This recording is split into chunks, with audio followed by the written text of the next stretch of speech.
2026 বৰ্ষৰ বাবে অসম চৰকাৰৰ শিল্পী বঁটা ঘোষণা সংগীত শিল্পী সমৰ হাজৰিকালৈ মৰণোত্তৰভাৱে শিল্পী বঁটা শিল্পী ধনদা পাঠকক প্ৰদান কৰা হ'ব 2026 শিল্পী বঁটা বাৰ্ষিক শিল্পী সন্মানৰ বাবে 170 গৰাকী শিল্পীৰ নাম ঘোষণা 26 গৰাকী শিল্পীৰ পৰিয়ালক আগবঢ়োৱা হ'ব ফেমিলি পেঞ্চন সংখ্যালঘুৰ উত্তৰণৰ নামত অসমত সাম্প্ৰদায়িক বিষবাষ্প বিয়পোৱাৰ অপচেষ্টা প্ৰাক্তন আমচু নেতা ৰেজাউল কৰিম চৰকাৰৰ শিৱসাগৰক ধুবুৰী বনাম বুলি কোৱাৰ পিছত এইবাৰ শিৱসাগৰ বঙাইগাঁও ধুবুৰীত সংখ্যালঘুৰ ডিচি হ'ব লাগিব বুলি উচতনিমূলক মন্তব্য ৰেজাউলৰ উজনি নামনিৰ সকলোতে সংখ্যালঘু জিলা আয়ুক্ত হ'ব লাগে বুলি আহ্বান ৰেজাউল কৰিমৰ বিশ্ব অভিলেখ গঢ়িবলৈ সাজু বড়ো জনগোষ্ঠীৰ দৃষ্টিনন্দন বাগৰুম্বা নৃত্য সৰুসজাইত চূড়ান্ত আখৰা কাইলৈ বাগৰুম্বাৰ বিশ্ব অভিলেখ অনুষ্ঠানত উপস্থিত থাকিব প্ৰধানমন্ত্ৰী নৰেন্দ্ৰ মোদী বড়ো জনগোষ্ঠীয় কৃষ্টি সংস্কৃতিক বিশ্বত চিনাকি কৰাই দিবলৈ ৰাজ্য চৰকাৰৰ আয়োজন বাগৰুম্বা দহৌ 2026 পিপলছ পালছৰ পাছত ভোটাৰ ভাইবেও বদৰুদ্দিন আজমলৰ সংখ্যালঘু ৰাজনীতি কৰিলে একাষৰীয়া ভোটাৰ ভাইবৰ প্ৰাক নিৰ্বাচনী সমীক্ষাত 6ষ্ঠ স্থানত আজমল নেতৃত্বাধীন AIDF দল সমীক্ষা মতে AIDF দলে লাভ কৰিব মাত্ৰ 4% ভোট 26ৰ কিংমেকাৰ হোৱাৰ সপোন কলিতেই মৰহিছে আজমলৰ মুখ্যমন্ত্ৰীৰ অভিযোগ এবাৰ সঁচা কৰিলে খোদ কংগ্ৰেছ নেতাই কংগ্ৰেছত টিকটৰ নামত কোটি কোটি টকাৰ লেনদেন নিৰ্বাচন নেখেলিবলৈ এজন কংগ্ৰেছী বিধায়কে জুবেৰ আলমক অফাৰ কৰিছে 5 কোটি টকা যুৱ কংগ্ৰেছৰ সভাপতিৰ জুবেৰৰ মন্তব্যৰ পাছতেই কংগ্ৰেছত হাহাকাৰ প্ৰদেশ কংগ্ৰেছৰ নেতৃত্বক দিল্লীলৈ তলব কৰিলে AICCয়ে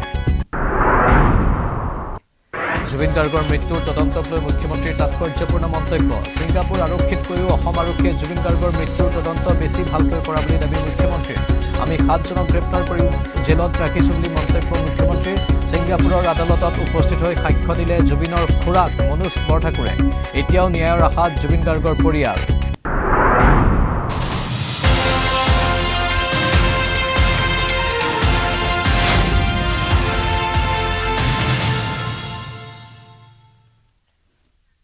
নমস্কাৰ স্বাগত মিত্ৰৰ বাতৰিলৈ ষ্টুডিঅ'ত মই প্ৰাঞ্জল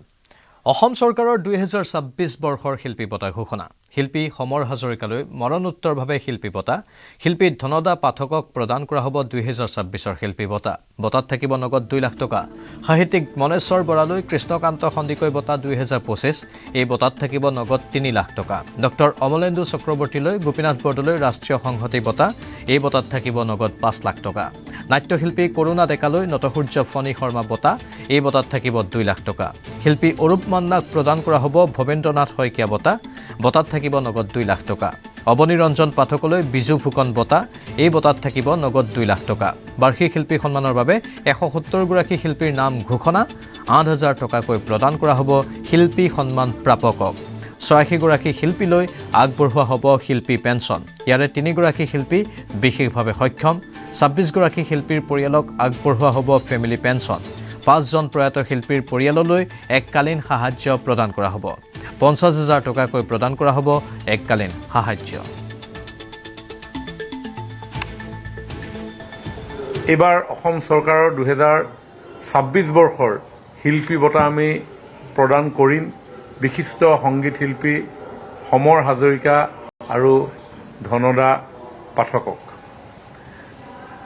আমি অতিশয় দুখিত যে কেইটামান দিনৰ পূৰ্বে আমাৰ আটাইৰে শ্ৰদ্ধাৰ শিল্পী সমৰ হাজৰিকাদেৱে ইহ সংসাৰ এৰি পৰলোকলৈ গমন কৰিছে আমি তেখেতক সোঁহৰিৰে এই বঁটা আমি দিব নোৱাৰিলোঁ কিন্তু তেখেত জীৱিত অৱস্থাতেই তেখেতৰ নাম নিৰ্বাচক সমিতিয়ে মনোনীত কৰিছিল কৃষ্ণকান্ত সন্দিকৈ স্মাৰক বঁটা ৰাষ্ট্ৰীয় পৰ্যায়ৰ এই বঁটাটি এবাৰ সাহিত্যিক শ্ৰী মনেশ্বৰ দেউৰী ডাঙৰীয়াক আমি আগবঢ়াম 2025 বৰ্ষৰ আন এটা ৰাষ্ট্ৰীয় বঁটা গোপীনাথ বৰদলৈ ৰাষ্ট্ৰীয় সংহতি বঁটা এবাৰ আগবঢ়োৱা হ'ব বিশিষ্ট শিক্ষাবিদ ডক্টৰ অমলেন্দু চক্ৰৱৰ্তী ডাঙৰীয়াক 2025 বৰ্ষৰ নটসূৰ্য ফণী শৰ্মা বঁটাৰ বাবে এবাৰ ৰাজ্যিক নিৰ্বাচক সমিতিয়ে নিৰ্বাচন কৰিছে বিশিষ্ট নাট্যশিল্পী শ্ৰী কৰুণা ডেকা ডাঙৰীয়াক ভৱেন্দ্ৰনাথ শইকীয়া বঁটা এবাৰ আগবঢ়োৱা হ'ব বিশিষ্ট চলচ্চিত্ৰ নিৰ্মাতা শ্ৰী অৰূপ মান্না ডাঙৰীয়াক আৰু 2025 বৰ্ষৰ বিজু ফুকন বঁটা এবাৰ আগবঢ়োৱা হ'ব শ্ৰী অৱনী ৰঞ্জন পাঠক ডাঙৰীয়াক। বাৰ্ষিক শিল্পী সন্মান এবাৰ আমি 170 গৰাকী অসমৰ বিভিন্ন প্ৰান্তৰ সাংস্কৃতিক ক্ষেত্ৰখনৰ লগত জড়িত শিল্পীসকললৈ আমি আগবঢ়াইছোঁ। ৰেগুলাৰ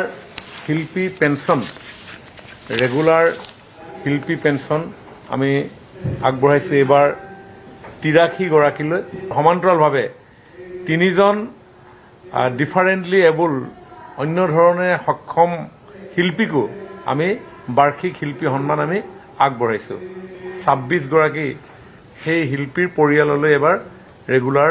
ফেমিলি পেঞ্চন আমি আগবঢ়াম। 5জন প্ৰয়াত শিল্পীৰ পৰিয়াললৈ এককালীন আৰ্থিক সাহায্য এবাৰ আমি আগবঢ়োৱাৰ সিদ্ধান্ত গ্ৰহণ কৰিছোঁ।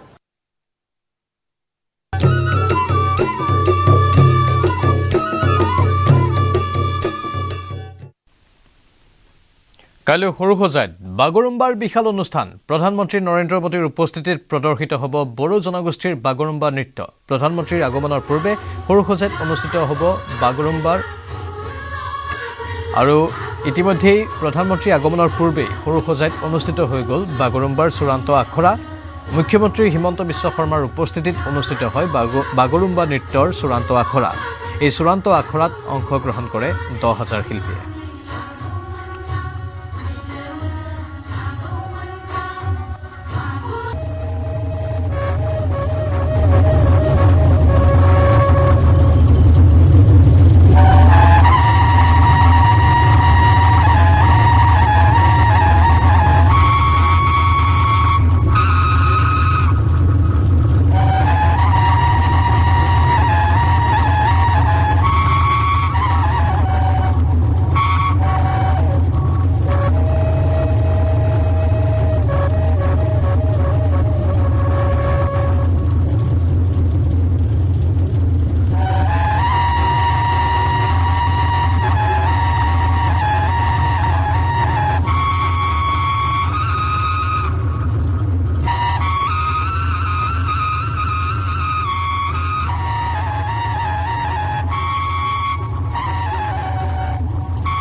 মাননীয় শ্ৰী নৰেন্দ্ৰ মোদী ডাঙৰীয়া সৰুসজাই ষ্টেডিয়ামলৈ আহিব আৰু সৰুসজাই ষ্টেডিয়ামত 10,000তকৈও অধিক যুৱক যুৱতীয়ে বাগৰুম্বা নৃত্যৰ সামূহিক প্ৰদৰ্শন কৰিব। বড়ো জাতিৰ চহকী কৃষ্টি সংস্কৃতিৰ পৰিচয়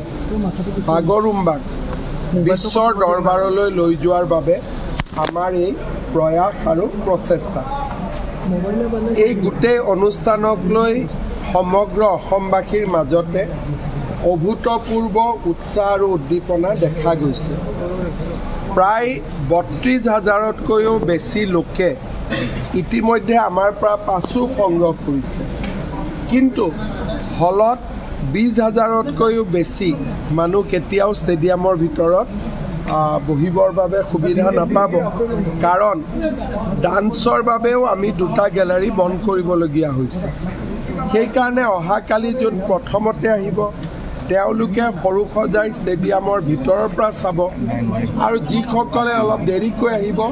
তেওঁলোকৰ বাবে আমি বেলেগ এটা হোল্ডিং এৰিয়া বনাইছোঁ,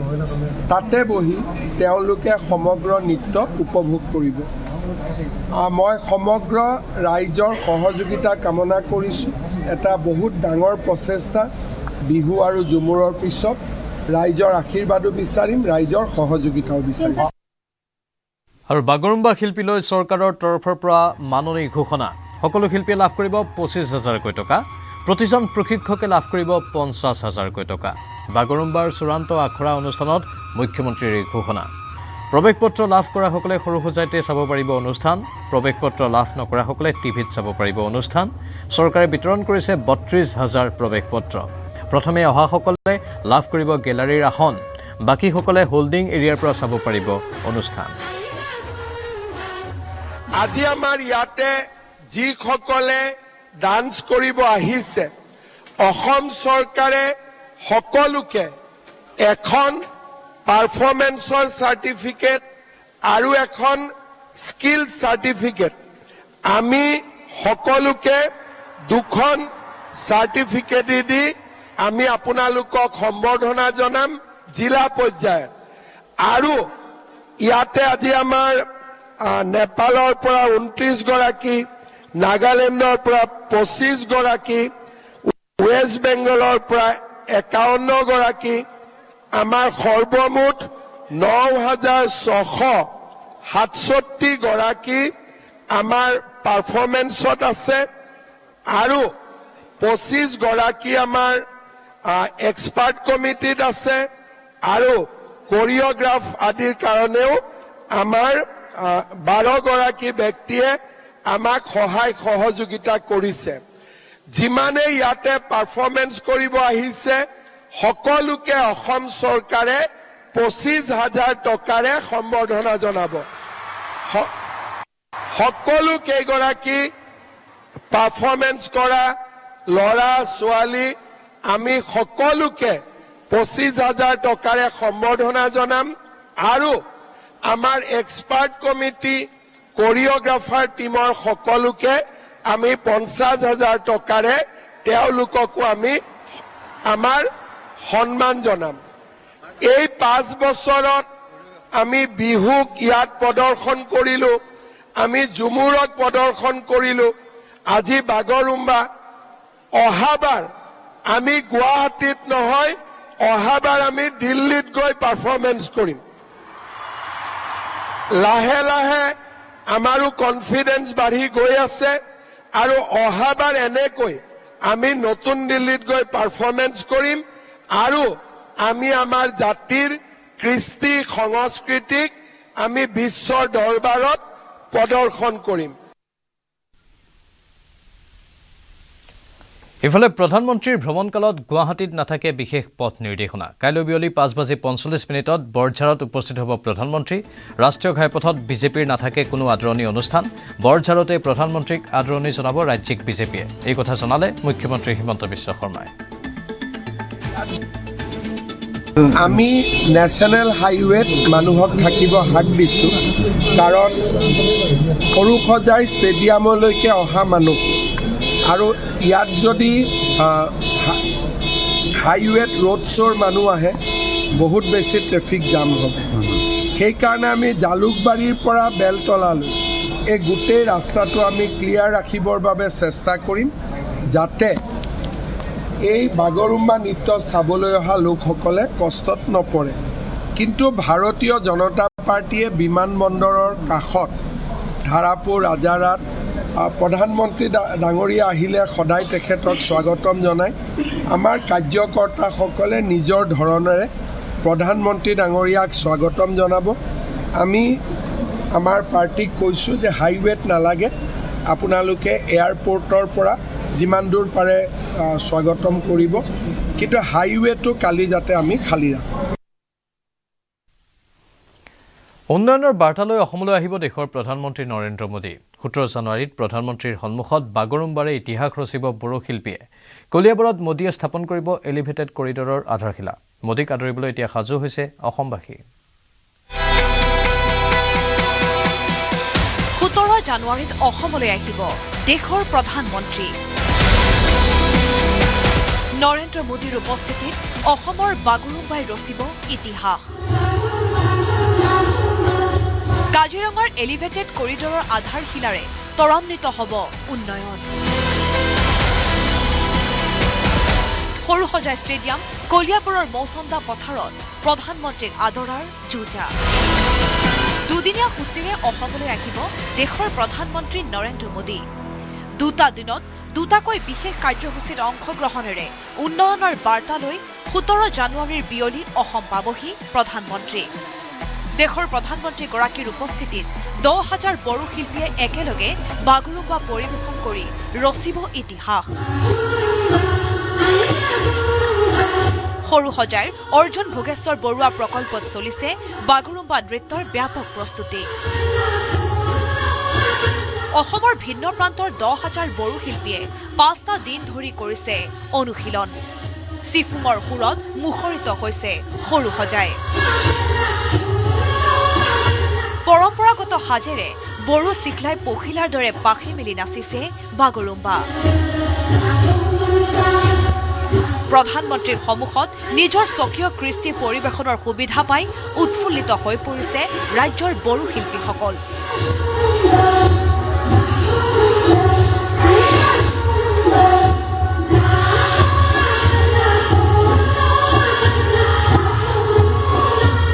बहुत अच्छा लग रहा है, बहुत खुशी मिल रहा है हम लोग को यहाँ पे आके। आप लोग कितना आया है? हम लोग टोटल 47 लोग हैं। बहुत एक्साइटेड है कल के लिए, सक्सेसफुल हो वो आशा करती हूँ मैं। असम सरकार सबाई खबर। Thank you. ভাল লাগিছে, আমিও চেষ্টা কৰি बहुत बहुत थैंक यू जनाइছো আমার মামা। आई लव यू मामा।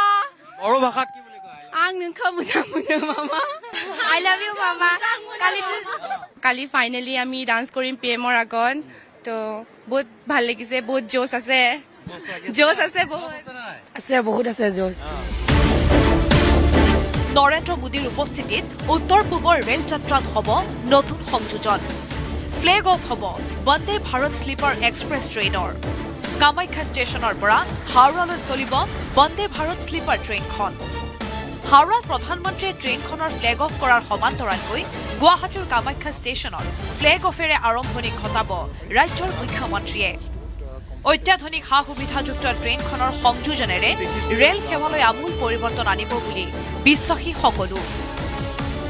ইমান বছৰে ধৰি যি যাত্ৰীসকলে সমস্যা পাইছিলে সকলোখিনি ইয়াতে সমাধান কৰিবলৈ চেষ্টা কৰা হৈছে। ইয়াতে আমাৰ খাদ্য গৰম কৰি ৰাখিবৰ বাবে, ঠাণ্ডা কৰি ৰাখিবৰ বাবে সকলোখিনি আছে। আপুনি দেখিবলৈ পাব বটল কুলাৰ, তাৰপিছত ইয়াতে হট কেছ আছে য'ত খাদ্য গৰম কৰিব পৰা সা সুবিধা আছে। ইফালে কলিয়াবৰৰ মৌচন্দা পথাৰতো মোদীক আদৰিবলৈ একে উৎসাহেৰে সাজু হৈছে প্ৰশাসন, স্থানীয় ৰাইজ। কলিয়াবৰৰ মৌচন্দা পথাৰত 18 জানুৱাৰীত জনসভা সম্বোধন কৰিব নৰেন্দ্ৰ মোদীয়ে। জনসভাৰ পৰাই প্ৰধানমন্ত্ৰীগৰাকীয়ে আধাৰশিলা স্থাপন কৰিব কাজিৰঙাৰ মাজেৰে হ'বলগীয়া বহু প্ৰতীক্ষিত এলিভেটেড কৰিডৰৰ। প্ৰধানমন্ত্ৰীৰ সভাক লৈ তৎপৰ অসম চৰকাৰৰ মন্ত্ৰী, বিধায়ক, প্ৰশাসন। মিত্ৰজোঁটৰ নেতা কৰ্মী এতিয়া ব্যস্ত হৈ পৰিছে প্ৰস্তুতিৰ কামত। প্ৰধানমন্ত্ৰীৰ জনসভাৰ প্ৰেক্ষাগৃহৰ পৰা 63 ফুট আঁতৰত স্থাপন কৰা হৈছে মুখ্যমন্ত্ৰীৰ অস্থায়ী কাৰ্যালয়। সাজু কৰা হৈছে 3খন হেলিপেড সম্পূৰ্ণ হোৱাৰ পথত 3টাকৈ বিশাল প্ৰেক্ষাগৃহৰ কাম যান বাহন ৰাখিবলৈ নিৰ্মাণ কৰা হৈছে 8টাকৈ পাৰ্কিং স্থান প্ৰধানমন্ত্ৰীক আদৰিবলৈ সাজু 9টা সাংস্কৃতিক দল 1 লক্ষাধিক লোকৰ সমাগম হ'বলগীয়া এই সভাত ইতিমধ্যে হস্তম হৈছেহি এছপিজিৰ দল পোন প্ৰথমবাৰলৈ কলিয়াবৰলৈ দেশৰ প্ৰধানমন্ত্ৰীৰ আগমনত উৎসাহী কলিয়াবৰবাসী খুব ভাল লাগিছে আৰু কলিয়াবৰবাসী হিচাপে মই আৰু সমূহ কলিয়াবৰবাসীও উৎফুল্লিত হৈ আছে আৰু ভাল হ'ব আৰু তেখেতে যিটো 5টা নে 6টা হেৰি লৈ আহিম বুলি কৈছে খুব চাগে কলিয়াবৰবাসী ৰাইজৰ কাৰণে খুব উন্নত হ'ব উন্নয়নৰ বাহ বলাই অসম ভূমিলৈ দেশৰ প্ৰধানমন্ত্ৰীৰ আগমনে স্বাভাৱিকতে উৎসাহী কৰিছে অসমীয়াক 2টা মাহৰ ভিতৰত মোদীৰ দুবাৰকৈ অসম ভ্ৰমণে অসমৰ উন্নয়নক অধিক গতিশীলতা প্ৰদানৰ আশাবাদী ৰাইজ bureau' report news 18 Assam north east Rezaul কৰিম চৰকাৰৰ শৈক্ষিক জেহাদ ঘোষণাক লৈ প্ৰতিক্ৰিয়া মুখ্যমন্ত্ৰীৰ কংগ্ৰেছত যোগদানৰ দিনাই অত্যন্ত আপত্তিজনক মন্তব্য কৰে ৰেজাউলে ধুবুৰীক শিৱসাগৰ বনালে আপত্তি নাই ধুবুৰীৰ 80% লোকে বাংলাদেশী মূলৰ লোক ধুবুৰীত অসমীয়া সংস্কৃতি ম্লান পৰিছে এনে লোকেহে কংগ্ৰেছত যোগদান কৰে গৌৰৱে সেই দিনাই থিয় হৈ আপত্তি কৰিব লাগিছিল ৰেজাউলক বহিষ্কাৰ নকৰিলে ৰেজাউলেহে পদত্যাগ কৰিলে সেইবাবে এতিয়া সংখ্যালঘুৰ মাজত হিৰো হ'বলৈ সুযোগ পালে ৰেজাউলে আমাৰ স্বাভিমানৰ প্ৰতি ভাবুকি দি সংখ্যালঘুৰ মাজত জনপ্ৰিয় হ'ল ৰেজাউল কৰিম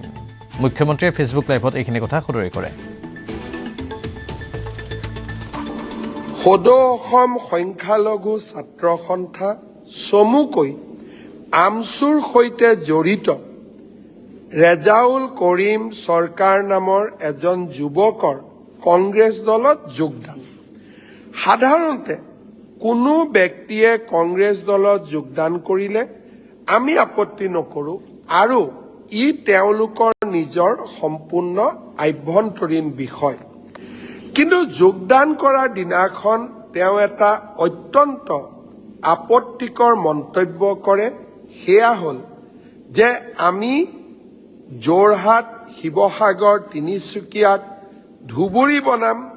আৰু আমি ধুবুৰীক শিৱসাগৰ বনাম ধুবুৰীক শিৱসাগৰ বনালে মোৰ আপত্তি কৰিবলগীয়া একো নাই কিন্তু ধুবুৰীক কোনোবাই শিৱসাগৰ বনাব পাৰিব নেকি কাৰণ ধুবুৰীত ইতিমধ্যে 80% জনতা বা 80% জনগণ বাংলাদেশ মূলৰ বা বাংলাদেশৰ পৰা বিভিন্ন সময়ত অহা লোকেৰে পৰিপূৰ্ণ হৈ উঠিছে তাত এতিয়া অসমীয়া সংস্কৃতিও ম্লান হৈছে আৰু অসমীয়া সংস্কৃতিৰ গৌৰৱ গাথা ইতিমধ্যে ধুবুৰী জিলাত সামৰণি পৰিছে সেই ল'ৰাজনে আজি কৈ আছে যে এতিয়া আমি শৈক্ষিক জেহাদ কৰিম শিৱসাগৰৰ ডিচি যোৰহাটৰ ডিচি গুৱাহাটীৰ ডিচি বাংলাদেশ মূলৰ হ'ব যোৰহাটৰ সংসদ গৌৰৱ গগৈ সেই দিনাখন তেওঁৰ লগত একেলগে বহি আছে তেওঁ যেতিয়া এই আপত্তিকৰ কথাবোৰ ক'ব আৰম্ভ কৰিছিল গৌৰৱ গগৈ ডাঙৰীয়াই থিয় হৈ ল'ৰাজনক ক'ব লাগিছিলে যে কংগ্ৰেছৰ মঞ্চত এনেকুৱা কথা ক'ব নাপায় বা এনেকুৱা কথা ক'ব নোৱাৰি আপুনি এনেকুৱা কথা নক'ব আৰু তাৰ পিছতো যদি তেওঁ তেনেকুৱা কথা কৈ থাকিলেহেঁতেন তেওঁক দলৰ পৰা বহিষ্কাৰ কৰাৰ প্ৰয়োজনীয়তা আছে ল'ৰাজনক বহিষ্কাৰ নকৰিলে ল'ৰাজনে ৰিজাইন দিলে আৰু ল'ৰাজন এতিয়া মাইনৰিটি মানুহৰ মাজত এক প্ৰকাৰ হিৰো হৈ পৰিলে গৌৰৱ গগৈয়ে এই ল'ৰাজনক নায়ক হ'বলৈ হিৰো হ'বলৈ সুযোগ দিলে কিহৰ বিনিময়ত শিৱসাগৰৰ অস্মিতা বা শিৱসাগৰৰ যি সংস্কাৰ অহংকাৰ আমাৰ গৌৰৱ আমাৰ অহংকাৰ আমাৰ স্বাভিমানৰ বিনিময়ত এজন ল'ৰাক তেওঁ মাইনৰিটি সমাজত নায়ক হ'বলৈ আগবঢ়াই লৈ গ'ল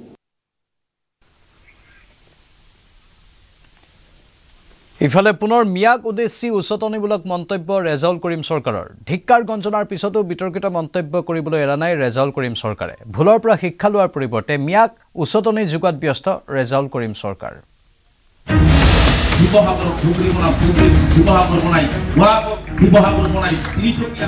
হতাশগ্ৰস্ত ৰেজাউলৰ আস্ফালন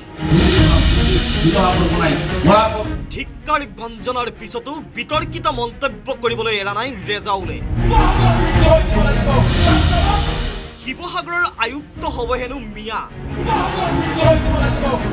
আকৌ এবাৰ শিৱসাগৰক উদ্দেশ্যি বিতৰ্কিত মন্তব্য কৰাৰ দুঃসাহস ৰেজাউল কৰিম চৰকাৰৰ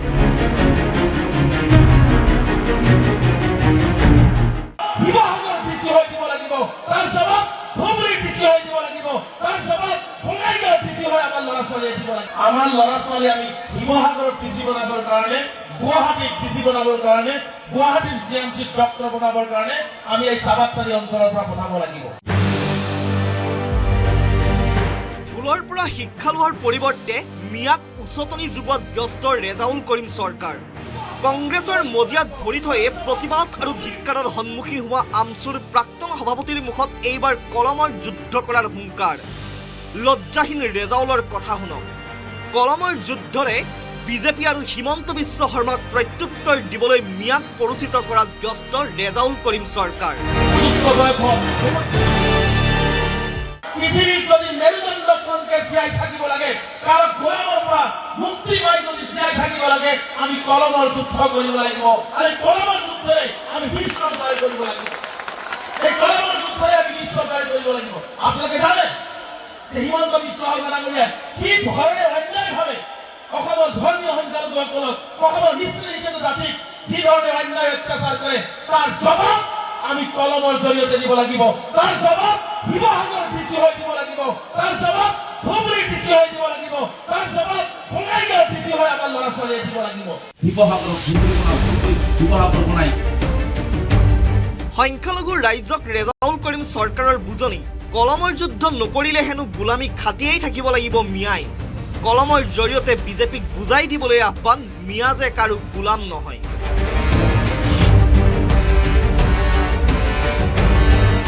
গান শুনক নাচক ফূৰ্তি কৰক আনন্দ কৰক তাৰ মাজত বেৰত এটা সংকল্প লৈ যাওক যে জীয়াই থকালৈকে আমাৰ ল'ৰা ছোৱালীৰ হাতত আমাৰ সন্তানবিলাকৰ হাতত আমি স্কুলৰ বেগ আৰু কিতাপ খুলি দিম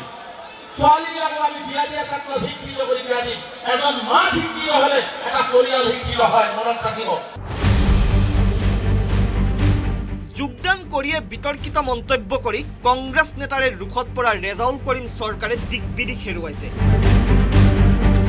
গৌৰৱ গগৈয়ে সমৰ্থন কৰা ৰেজাউল দেৱব্ৰত হত্যা আৰু প্ৰদ্যুৎ বৰদলৈ ইটিকিঙৰ পাত্ৰ হৈছিল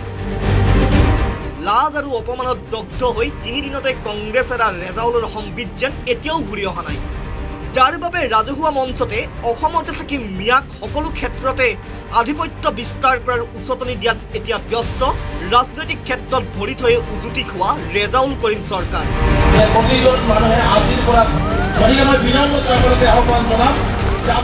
বিক্ৰম বৰাৰ report news 18 Assam north east আমি ড্ৰাগছ খাইছো মদ খাইছো ভাং খাইছো ইমান ধুনীয়া চেহেৰা শেষ কৰি খাইছো ড্ৰাগছ মদ খোৱা মানুহৰ কেঞ্চাৰ বেমাৰটোৱে ভয়াৱহ বেমাৰ জানুৱাৰীতে ৰাজহুৱা হ'ব গৌৰৱৰ পাকিস্তান লিংক প্ৰসংগ গৌৰৱ গগৈক লৈ এই প্ৰতিক্ৰিয়া মুখ্যমন্ত্ৰীৰ অতি সোনকালে ফাদিল হ'ব পাক সম্পৰ্ক এটা বিশেষ গোষ্ঠীৰ প্ৰতি গৌৰৱৰ আছে মৰম পাকিস্তানৰ লগত এক গোপন সম্পৰ্ক আছে অসমৰ ৰাজনীতিলৈ এক সংকটৰ প্ৰতিচ্ছবি লৈ আনিছে বুলি মুখ্যমন্ত্ৰীয়ে মন্তব্য কৰে বহু দিনৰ পৰা আমাৰ এজন অসমৰ সাংসদৰ পাকিস্তানৰ লগত থকা নিবিড় সম্পৰ্কৰ কথা মই উল্লেখ কৰি আহিছিলোঁ দেভছৰ পৰা ঘূৰি আহিয়ে আৰু এই মাহটো শেষ হোৱাৰ আগতেই এই তথ্যখিনিও মই আপোনালোকৰ আগত সদৰি কৰিম এটা বিশেষ গোষ্ঠীৰ প্ৰতি মৰম পাকিস্তানত লগত গোপন সম্পৰ্ক এই গোটেইবিলাকে অসমৰ ৰাজনীতিত আজি এটা সংকটৰ প্ৰতিচ্ছবি আমাৰ সন্মুখলৈ লৈ আহিছে আমাৰ জাতিটোৱে সংকটৰ সন্মুখত আছিলে আমি প্ৰচেষ্টা কৰিছোঁ জাতিটোক সংকটৰ পৰা ৰক্ষা কৰিবলৈ কিন্তু এছাম লোকে নিজৰ নিহিত স্বাৰ্থৰ কাৰণে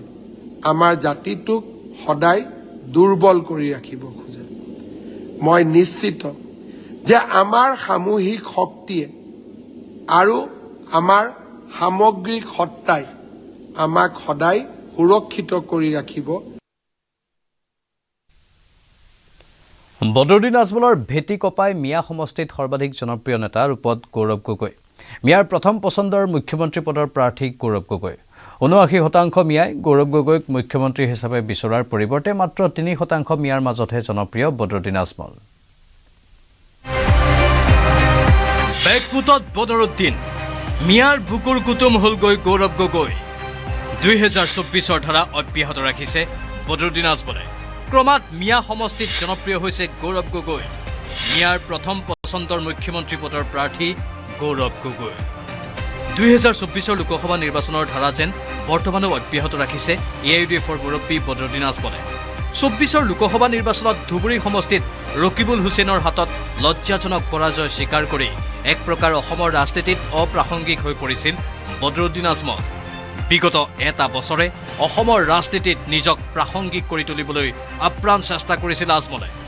কিন্তু নিৰ্বাচনলৈ প্ৰায় ১.৫ মাহ থকা অৱস্থাত ভোট ভাইবে প্ৰকাশ কৰা সমীক্ষাই টোপনি কাঢ়িছে আজমলক ভোট ভাইবৰ সমীক্ষা অনুসৰি সংখ্যালঘু সমষ্টিত এতিয়া সৰ্বাধিক পছন্দৰ নেতা গৌৰৱ গগৈ মাত্ৰ ৩% লোকেহে পছন্দ কৰে বদৰুদ্দিন আজমলক ৭৯% সংখ্যালঘু লোকেই মুখ্যমন্ত্ৰী হিচাপে বিচাৰে গৌৰৱ গগৈ এই সমীক্ষা প্ৰকাশ পোৱাৰ পাছতে আত্মবিশ্বাসী কংগ্ৰেছ নেতৃত্বই দাবী কৰিছে এই সমীক্ষা গ্ৰহণযোগ্য বিজেপিৰ পক্ষত অহা সমীক্ষাবোৰহে মেকিং কৰা ধৰণৰ ইফালে এই সমীক্ষাক গুৰুত্ব দিব বিচৰা নাই AIUDFে নস্যাৎ কৰিছে ২৬ত কংগ্ৰেছৰ অস্তিত্ব AIUDFে দাবী কৰিছে যি সমীক্ষাই নাহক ২৬ত বিৰোধী দলপতিও হেৰুৱাব গৌৰৱ গগৈৰ দলে এইবাৰ বিহাৰৰ ইলেকশ্যনৰ পিছত কোনো বাচ্চায়ো নকয় যে গভৰ্ণমেণ্টখন কংগ্ৰেছৰ হ'ব বুলি কংগ্ৰেছে বিৰোধী দলৰ আসনটো ধৰি ৰাখিব পাৰিলে বহুত ভাল গৌৰৱ গগৈ এতিয়া বিৰোধী দলৰ আসনৰ কাৰণে যি যুঁজ দি আছে কংগ্ৰেছৰ সেইটো কোনো পৰ্যায়ে নহ'ব কোনো মানে একদম জেনুইনলি মই আপোনাক কৈ আছোঁ not to be exceed 20 seats ২০টাৰ অধিক আসন নাপায় কংগ্ৰেছে 20ৰ তলত পাব আৰু ২২টা লাগে বিৰোধী দলৰ আসনখন ধৰি ৰাখিব নোৱাৰিব কংগ্ৰেছে এইটো ফাইনেল ইফালে ৰাইজৰ দলত শেহতীয়াকৈ যোগদান কৰা কংগ্ৰেছৰ নিলম্বিত বিধায়ক শ্বেৰমান আলী আহমেদৰো কটাঘাত নিমখ ছটিয়াই আক্ৰমণ AIUDF দলটো হেনো বিদায় লগ্নত উপনীত হৈছে গতিকে তেওঁলোকক এতিয়া সান্তনাৰ প্ৰয়োজন AIUDF দল এইটো বিদায় লগ্নত উপনীত হৈছে বোধহয় এই নিৰ্বাচনত এটা দুটা সিট পায় তাৰ পিছত হয়তো দলটো মাৰ্জ হৈ যাব হতাশাগ্ৰস্ত হৈ থাকিলে মানুহে বিভিন্ন কথা কৈ থাকে আমি তেওঁলোকক পাৰিলে অলপ সান্তনা দিব লাগে তেওঁলোকৰ কথাৰ প্ৰতি আমি কোনো আকেশমূলকভাৱে ল'ব নালাগে মুঠৰ ওপৰত বিজেপিৰ আগ্ৰাসী ৰাজনীতিৰ বিপৰীতে কংগ্ৰেছ এতিয়া ব্যস্ত সংখ্যালঘু প্ৰধান ২২ সমষ্টিত AIUDFৰ বিৰুদ্ধে যুঁজ দিয়া এনে অৱস্থাত মাত্ৰ ২২ সমষ্টিৰ মিয়াৰ ভোটেৰে যে গৌৰৱ গগৈয়ে ২৬ত মুখ্যমন্ত্ৰী হোৱাৰ অলিক সপোন দেখিছে সেয়া নিশ্চিত বিক্ৰম বৰাৰ report news ১৮ Assam north east ইফালে ৰেজাউলৰ বিতৰ্কক লৈ দিল্লীত কংগ্ৰেছৰ বৈঠক AICCৰ নেতৃত্বৰে বৈঠক প্ৰদেশ কংগ্ৰেছৰ নেতৃত্বৰ বৈঠকত গৌৰৱ গগৈ আৰু দেৱব্ৰত শইকীয়াৰ অংশগ্ৰহণ উপস্থিত আছিল AICCৰ সভাপতি মল্লিকাৰ্জুন খাৰ্গে লোকসভাৰ বিৰোধী দলপতি ৰাহুল গান্ধী কংগ্ৰেছ নেতা DK শিৱকুমাৰ অসমৰ তত্ত্বাৱধায়ক জিতেন্দ্ৰ সিং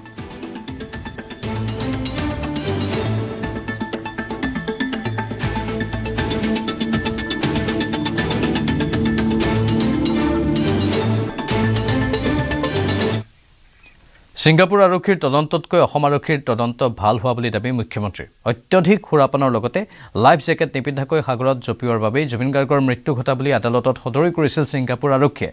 জুবিন গাৰ্গৰ ন্যায় প্ৰাপ্তিক লৈ আশাবাদী জুবিন গাৰ্গৰ খুৰাক মনোজ বৰঠাকুৰ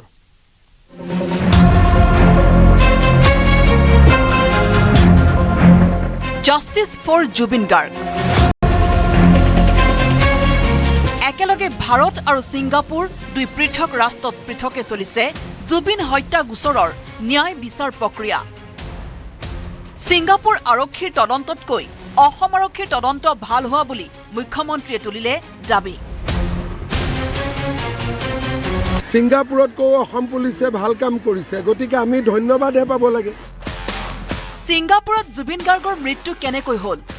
ছিংগাপুৰৰ আদালতত চলা প্ৰথমটো শুনানিত ছিংগাপুৰৰ আদালতে জুবিন গাৰ্গৰ মৃত্যু স্বাভাৱিক বুলি উল্লেখ কৰিছিল অত্যধিক সুৰাপান কৰাৰ লগতে লাইফ জেকেট পৰিধান নকৰি সাগৰত জপিওৱাৰ বাবেই জুবিন গাৰ্গৰ মৃত্যু ঘটা বুলি আদালতত সদৰি কৰিছিল ছিংগাপুৰ আৰক্ষীয়ে এই তথ্যৰ পাছতে মুখ্যমন্ত্ৰীয়ে ক'লে তদন্তৰ ক্ষেত্ৰত ছিংগাপুৰতকৈ আমি ভাল কাম কৰিছো ছিংগাপুৰে কৰিব নোৱাৰাখিনি অসমত কৰি দেখুৱাইছো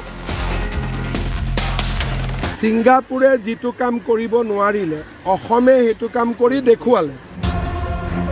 ছিংগাপুৰৰ আদালতে জুবিন গাৰ্গৰ মৃত্যু স্বাভাৱিক বুলি কৈছে কিন্তু শ্যাম কানু সিদ্ধাৰ্থ শেখৰজ্যোতিক আমি জেলত ৰাখিছো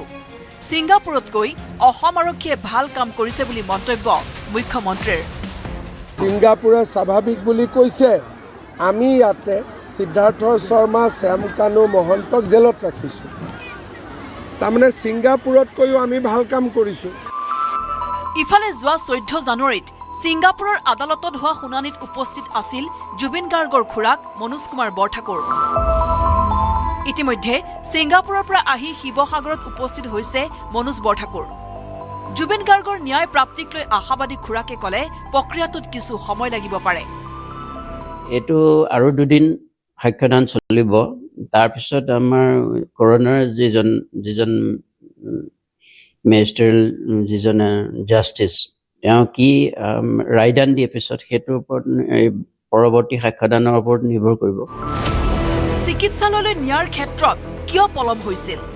সিজাৰ থকা বুলি জানিও কিয় জুবিন গাৰ্গক সাগৰত সাঁতুৰিবলৈ লৈ গৈছিল এই প্ৰশ্নবিলাক উত্থাপন কৰাৰ লগতে জুবিন গাৰ্গৰ মৃত্যুৰ সময়ত সকলো ভিডিঅ' একেলগে বিচৰা বুলি জনাইছে খুৰাকে বিচাৰিছিলোঁ যে ডিটেইল ক্ৰনলজিকেল এটা অৰ্ডাৰত গোটেই ছিকুৱেঞ্চিয়েল হেৰি এটা আমাক দেখুৱাওক মানে আমালৈ পঠাওক ভিডিঅ'ই হওক হেৰিয়ে হওক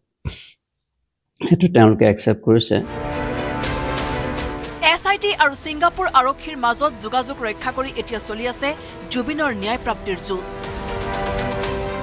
আজাৰৰ পৰা ধ্ৰুৱজ্যোতি কলিতাৰ সহযোগত শিৱসাগৰৰ পৰা প্ৰদীপ গগৈৰ report news 18 Assam north east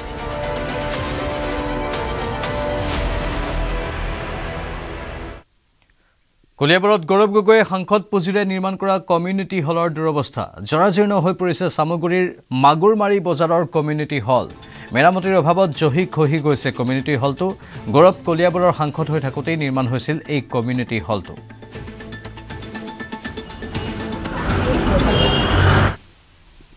আমেৰিকাৰ ৰাষ্ট্ৰপতি ডোনাল্ড ট্ৰাম্পক শান্তিৰ নোবেল উপহাৰ ভেনিজুৱেলাৰ নেত্ৰী মাৰিয়া কৰিনা মাছাদোৰ হোৱাইট হাউচত ট্ৰাম্পক সাক্ষাৎ কৰি শান্তিৰ নোবেল উপহাৰ দিলে ভেনিজুৱেলাৰ নেত্ৰীগৰাকীয়ে ভেনিজুৱেলাত ৰাষ্ট্ৰপতি হোৱাৰ মন শান্তিৰ নোবেল প্ৰাপক মাৰিয়া কৰিনা মাছাদোৰ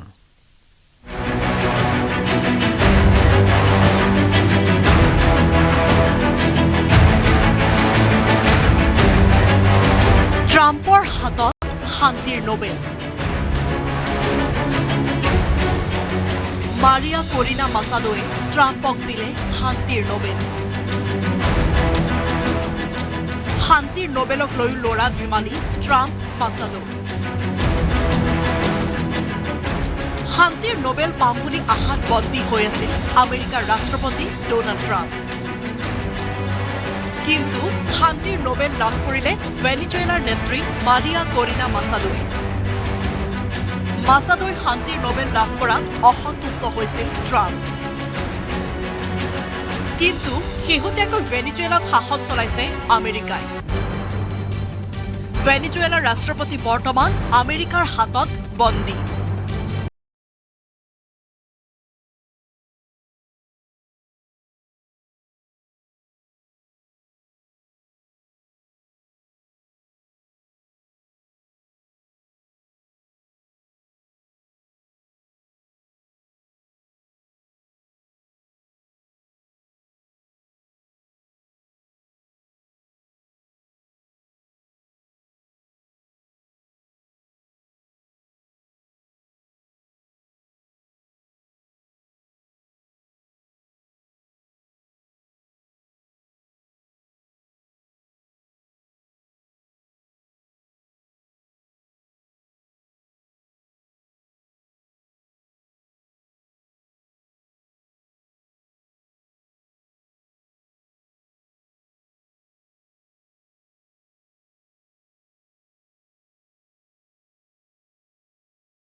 উপাধি নহয়